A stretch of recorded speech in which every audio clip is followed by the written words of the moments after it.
Pour comprendre ce qu'est un backdraft, prenons l'exemple d'un incendie qui se déclare dans un pavillon. Pour avoir une combustion, les trois éléments du triangle du feu doivent être réunis. Ici, nous avons le comburant, avec l'oxygène contenu dans l'air du volume, nous avons le combustible avec le canapé, et enfin nous avons une source de chaleur. Nous observons que le feu se développe, normalement, sans être limité. Les fenêtres et les portes sont fermées. Les fumées ne peuvent pas s'évacuer et l'air frais ne peut pas non plus rentrer.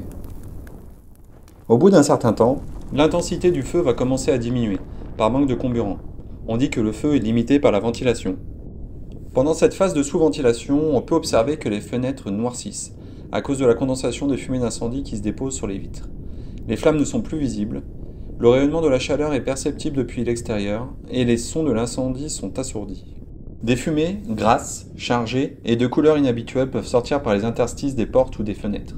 L'alternance de pression positive et négative dans le volume peuvent les faire sortir par bouffées.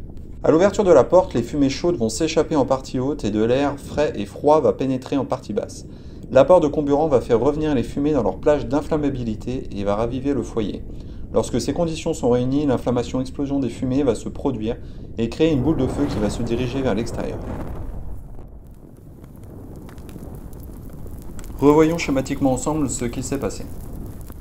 Les fumées contenues dans le volume sont riches en gaz de pyrolyse. Elles sont au-dessus de leur limite supérieure d'inflammabilité, le taux d'oxygène est très bas et la chaleur est assez importante pour continuer la pyrolyse. À l'ouverture du volume, les fumées sortent en partie supérieure et l'air rentre en partie inférieure. Entre ces deux couches, un brassage se fait entre les produits de combustion et de pyrolyse et l'apport d'air, créant une zone de prémélange qui rentre peu à peu dans sa plage d'inflammabilité. L'apport d'air va également raviver les braises du foyer, permettant aux flammes de rejaillir. Le mélange va alors s'enflammer en créant une surpression, poussant les gaz de pyrolyse non brûlés vers l'ouverture. S'ensuit l'inflammation des gaz à l'extérieur du volume, créant la boule de feu qui est généralement associée au backdraft. Pour finir, suivons les étapes importantes à l'aide de cette courbe. En ordonnée, on retrouve la chaleur dégagée et en abscisse le temps qui passe. Le feu est en phase de croissance jusqu'à ce que l'oxygène contenu dans l'air de la pièce soit consommé. Il est alors limité par la ventilation. La température est assez haute pour continuer la pyrolyse, mais pas assez pour enflammer les produits de combustion. Lors de l'ouverture ou rupture de confinement, le brassage entre l'air et les fumées va se faire créant le prémélange.